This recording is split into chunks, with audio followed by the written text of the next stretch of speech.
नमस्कार दोस्तों, स्वागत है आप सभी का हमारे चैनल ब्राइट वेव्स एजुकेशन में।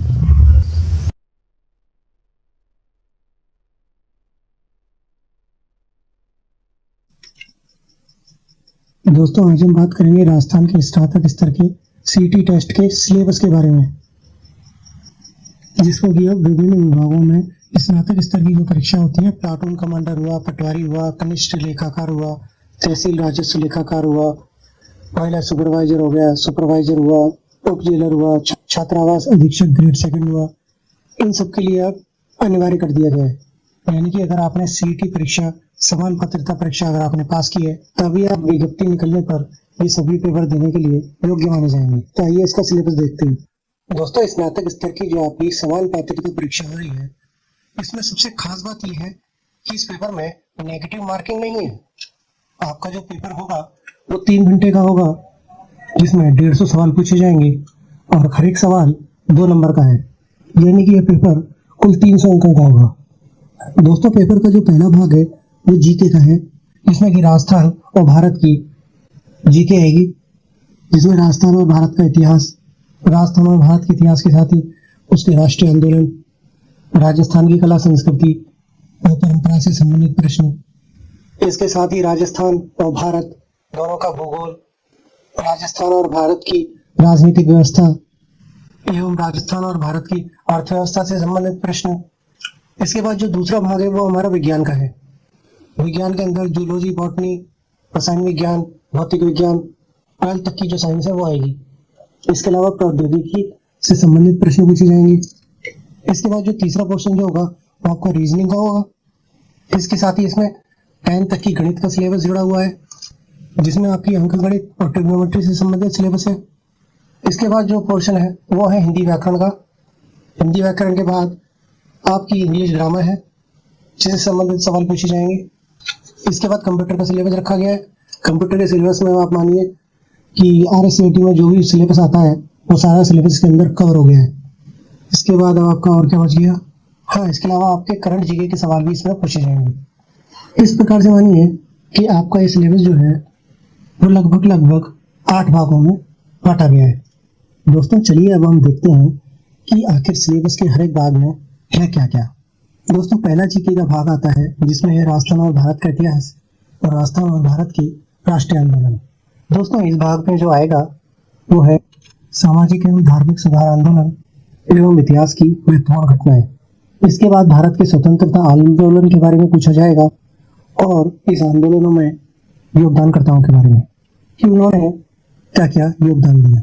इसके अलावा 1857 की क्रांति में राजस्थान का योगदान एवं जनजातीय एवं किसान आंदोलन के साथ प्रजामंडल के बारे में पूछा जाएगा। इसके पश्चात पूरे भारत के संदर्भ में स्वतंत्रता के पश्चात राष्ट्रीय एकीकरण, राज्यों का पुनर्गठन एवं नेहरू युग के अंदर संस्थानिक निर्माण, विज्ञान एवं तकनीकी विकास के बारे में पूछा जाएगा।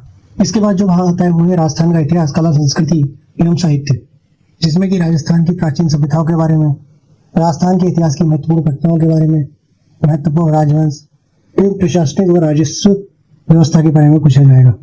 इसके अलावा राजस्थान की स्थापत्य कला, किले एवं स्मारक, चित्रकला शैलियाँ एवं वास्तुशिल्प के बारे में प्रश्न पूछे जाएंगे एवं राजस्थान की विभिन्न क्षेत्रीय बोलियाँ, मेले, तीज त्योहार, लोक संगीत, लोक नृत्य, राजस्थानी संस्कृति एवं परंपरा से संबंधित प्रश्न होंगे एवं राजस्थान के सभी धार्मिक आंदोलन, संत एवं लोक देवता, विभिन्न राजस्थानी ऐतिहासिक स्थलों के बारे में, राजस्थान के प्रमुख व्यक्तित्व के बारे में एवं राजस्थान के एकीकरण के बारे में सवाल पूछे जाएंगे।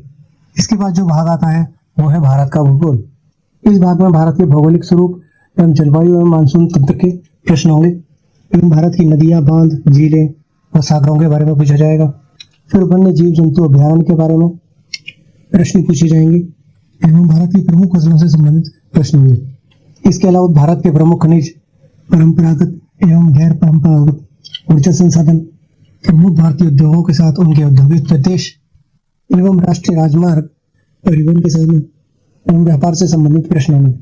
दोस्तों, सिलेबस को जब आप एक बार दोबारा से देखेंगे तो यहाँ पर तो आपसे भारत के स्वतंत्रता आंदोलन के बारे में पूछा जा रहा है, जिसमें कि राजस्थान के स्वतंत्रता आंदोलन भी आ गए। दूसरा, यहाँ राजस्थान के धार्मिक आंदोलनों के बारे में भी पूछा जा रहा है। ये दोनों चीजें कॉमन है। इसे आप ध्यान में रखें। दूसरा, यहाँ राष्ट्रीय एकीकरण एवं राज्यों का पुनर्गठन पूछा गया है और यहाँ पर इसी के सिमिलर राजस्थान का एकीकरण पूछा जा रहा है। चलिए आगे बढ़ते हैं दोस्तों। इसके बाद जो भाग आता है वो है राजस्थान का भूगोल। राजस्थान के भूगोल के अंदर आपको राजस्थान की भौगोलिक संरचना के बारे में पूछा जा रहा है। इसके बाद आपको राजस्थान की जलवायु, मानसून तंत्र एवं जलवायु परिदृश्य के बारे में पूछा जाएगा।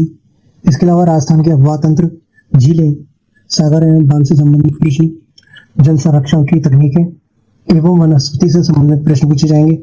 इसके अलावा वन्य जीव जंतु अभ्यारण्य से संबंधित प्रश्न एवं राजस्थान की मृदाओं के बारे में पूछा जाएगा। फिर राजस्थान की रबी एवं खरीफ की फसलों के बारे में पूछा जा सकता है। इसके अलावा राजस्थान की जनसंख्या, साक्षरता एवं लिंगानुपात से संबंधित प्रश्न होंगे। राजस्थान के भूगोल में ही जनजातियों से संबंधित प्रश्न दिए गए हैं। राजस्थान की जनजातियों का भाग दिया गया है। राजस्थान की खनिज के बारे में, धात्विक एवं अधात्विक खनिज के बारे में पूछा जा सकता है। फिर उसके बाद राजस्थान के परंपरागत एवं गैर परंपरागत ऊर्जा संसाधनों के बारे में दिया गया है। इसके अलावा राजस्थान के सभी पर्यटन स्थल एवं यातायात के साधनों के साथ राष्ट्रीय राजमार्ग, रेल एवं वायुयान से संबंधित भी प्रश्न पूछे जा सकते हैं। दोस्तों, भारत के भूगोल और राजस्थान के भूगोल में जो कॉमन चीज है वो है इसकी भौगोलिक संरचना से संबंधित प्रश्न, जलवायु दिशाएं एवं मानसून तंत्र एवं जलवायु प्रदेश से संबंधित प्रश्न। इसके अलावा अफवाह तंत्र, झीलें, सागर, बांध, यहाँ से लेकर और आपके वन्य जीव जंतु अभ्यारण्य तक, ये सब कॉमन भाग है। उसके बाद प्रमुख फसलों के बारे में जो पूछा जा रहा है ये कॉमन भाग है। एवं इसके बाद धात्विक एवं अधात्विक खनिज, ऊर्जा के संसाधन, पर्यटन स्थल और यातायात के संसाधन, ये सभी आपके भारत के भूगोल के साथ राजस्थान के भूगोल में भी कॉमन भाग है, तो आप इसको ध्यान में रखिए। दोस्तों, इसके बाद जो भाग आता है वो आता है विशेष बल के साथ राजस्थान पर भारतीय राजनीतिक व्यवस्था, जिसमें कि भारतीय संविधान की प्रकृति एवं प्रस्तावना से संबंधित प्रश्न, नागरिकों के मौलिक अधिकार से संबंधित प्रश्न एवं मौलिक कर्तव्य से संबंधित प्रश्न। इसके अलावा राज्य के नीति निर्देशक तत्व, संघीय ढांचा एवं संविधान संशोधन से संबंधित प्रश्न। इसके अलावा आपातकालीन प्रावधान एवं जनहित याचिकाओं से संबंधित प्रश्न भी हो सकते हैं। इसी के अंतर्गत आपसे संविधान सभा एवं भारतीय संविधान की विशेषताएं पूछी जा सकती हैं। इसी भाग में आपसे राष्ट्रपति, प्रधानमंत्री एवं मंत्रिपरिषद से संबंधित प्रश्न पूछे जा सकते हैं। संसद एवं उच्च न्यायालय से संबंधित प्रश्न पूछे जा सकते हैं। राज्य की राजनीतिक एवं प्रशासनिक व्यवस्था में राज्यपाल, मुख्यमंत्री, राज्यसभा एवं उच्चतम न्यायालय से संबंधित प्रश्न पूछे जा सकते हैं। इसके अलावा संघीय एवं राज्य कार्यपालिका, निर्वाचन आयोग, नियोजक एवं महालेखाकार परीक्षक, मुख्य सूचना आयुक्त, लोकपाल, राष्ट्रीय मानवाधिकार आयोग, स्थानीय स्वशासन एवं पंचायती राज व्यवस्था एवं अन्य आयोग जैसे कि राज्य लोक सेवा आयोग हो गया, जिला प्रशासन, राज्य मानवाधिकार आयोग, लोकायुक्त, राज्य निर्वाचन आयोग एवं राज्य सूचना आयोग से भी संबंधित प्रश्न आपसे पूछे जा सकते हैं।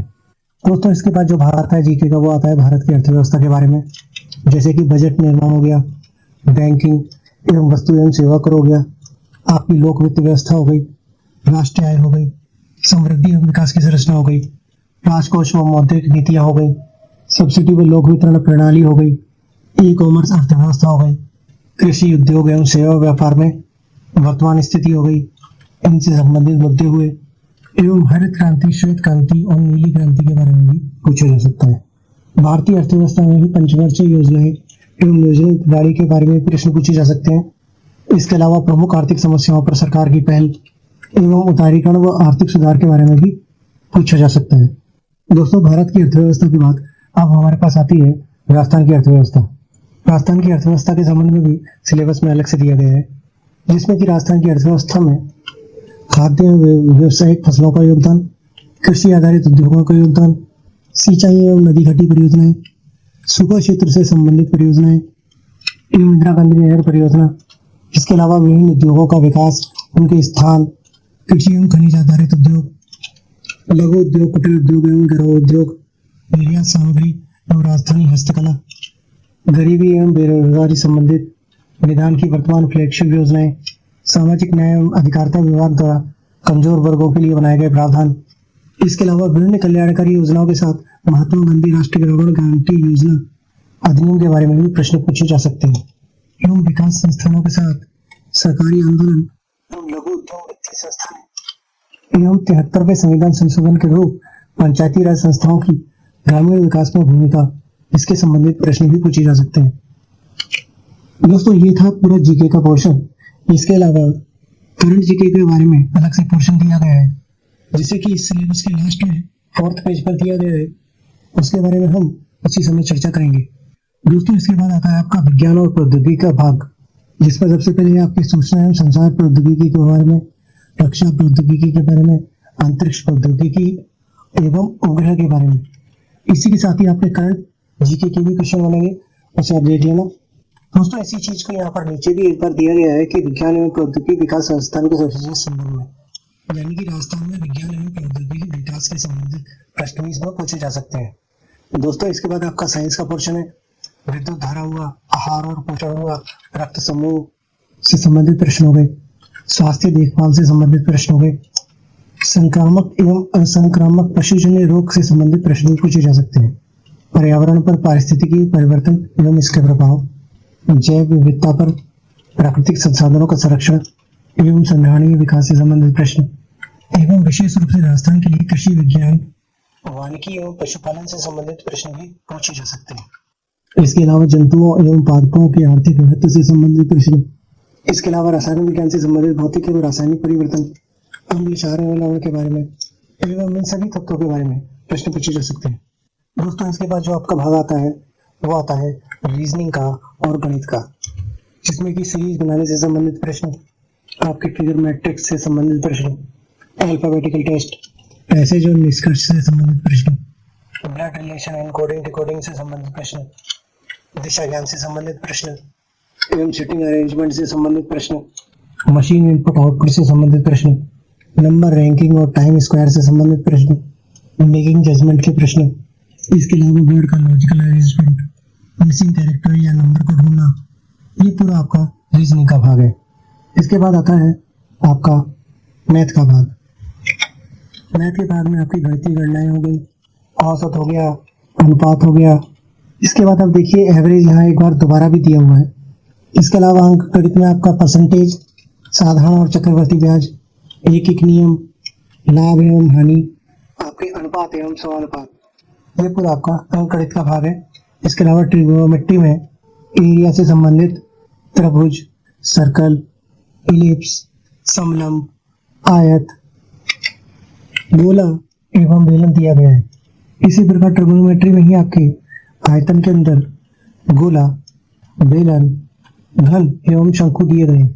दोस्तों इसके बाद जो सिलेबस पे आता है वो है सामान्य हिंदी अथवा हिंदी व्याकरण, जिसमें कि आपके संधियां, संज्ञा, सर्वनाम, विशेषण, क्रिया, क्रिया विशेषण, कारक एवं अव्यय, समास भेद, सामसिक पदों की रचना व विग्रह, उपसर्ग एवं प्रत्यय, इसके अलावा विलोम शब्द, पर्यायवाची एवं अनेकार्थक शब्द, इसके अलावा विराम चिन्हों का ज्ञान, ध्वनि एवं उनका वर्गीकरण, अंग्रेजी भाषा पारिभाषिक शब्दावली में समानार्थी शब्द, शब्दों का शुद्धिकरण एवं वाक्यों का शुद्धिकरण, मुहावरे व लोकोक्तियां एवं राजभाषा हिंदी की संवैधानिक स्थिति तथा कार्यालय पत्रों का ज्ञान, उनके प्रारूप एवं उनके प्रकार, यह सब आपका सामान्य हिंदी अथवा हिंदी व्याकरण के भाग में जोड़ा गया है। दोस्तों इसके बाद जो पेपर में भाग आता है वो आता है आपका जनरल इंग्लिश का अथवा इंग्लिश ग्रामर का, जिसमें कि आपके आर्टिकल एवं निर्धारक, टेंसेज हैं, एक्टिव एंड पैसिव वॉइस है, डायरेक्ट एंड इनडायरेक्ट स्पीच है, इसके अलावा प्रीपोजिशंस का यूज है और सामान्य साधारण वाक्यों का इंग्लिश से हिंदी में अथवा हिंदी से आपका इंग्लिश में भी ट्रांसलेशन पूछा जा सकता है। इसके अलावा आपके सिनोम्स, एंटीनोम्स यानी कि समानार्थी शब्द और विलोम शब्द हैं, कॉम्प्रिहेंशन पैसेज भी आएगा एवं आधिकारिक ऑफिशियल तकनीकी शब्दावली का आपसे हिंदी और इंग्लिश में दोनों में अनुवाद पूछा जा सकता है। इसके अलावा आपके कार्यालय एवं गैर कार्यालय पत्र यानी कि ऑफिशियल एवं डेमी ऑफिशियल लेटर्स, आपके सर्कुलर्स यानी कि परिपत्र, इसके अलावा नोटिस, इन सभी के बारे में ऑब्जेक्टिव क्वेश्चन पूछे जाएंगे। इसके बाद इंग्लिश ग्रामर में ही आपके मुहावरे एवं वाक्यांश पूछे जाएंगे। इसके अलावा वन वर्ड सब्स्टिट्यूशन भी इंग्लिश ग्रामर के पोर्शन में है। दोस्तों इसके अलावा हिंदी और इंग्लिश में आपको एक कॉमन चीज आज बता देते हैं। हिंदी में आपके कार्यालय पत्र और इंग्लिश में आपके कार्यालय पत्र जो है यह आपके कॉमन भाग है, इसे ध्यान रखना। इसके बाद दोस्तों आपका पेपर में कंप्यूटर ज्ञान का एक पोर्शन रहेगा, जिसमें कंप्यूटर की सभी प्रकार की थ्योरी आपसे पूछी जा सकती है, उसका विकास, पीढ़ियाँ, कार्यप्रणाली, इसके अलावा कंप्यूटर संगठन, कंप्यूटर में काम आने वाली मेमोरीज के बारे में, उसका फाइल सिस्टम, सभी प्रकार के इनपुट आउटपुट डिवाइसेस के बारे में, कंप्यूटर सॉफ्टवेयर्स का नॉलेज एवं कंप्यूटर के साथ उसके हार्डवेयर एंड सॉफ्टवेयर की नॉलेज, विभिन्न ऑपरेटिंग सिस्टम्स के बारे में। इसके अलावा एमएस ऑफिस, जिसमें कि आपके वर्ड, एक्सेल, पावर पॉइंट इत्यादि ये सब आ गए, इनसे रिलेटेड थ्योरेटिकल और प्रैक्टिकल दोनों प्रकार के क्वेश्चंस आपसे पूछे जा सकते हैं। और अंत में दोस्तों जो भाग आता है हमारे पास पेपर में, वो आता है करंट जीके का, जिसमें कि राजस्थान की स्टेट करंट जीके, आपकी नेशनल जीके, इंटरनेशनल जीके और इन सब से संबंधित सभी प्रकार की सांख्यिक घटनाएं व मुद्दे, ये सभी आपसे करंट अफेयर्स में पूछे जा सकते हैं।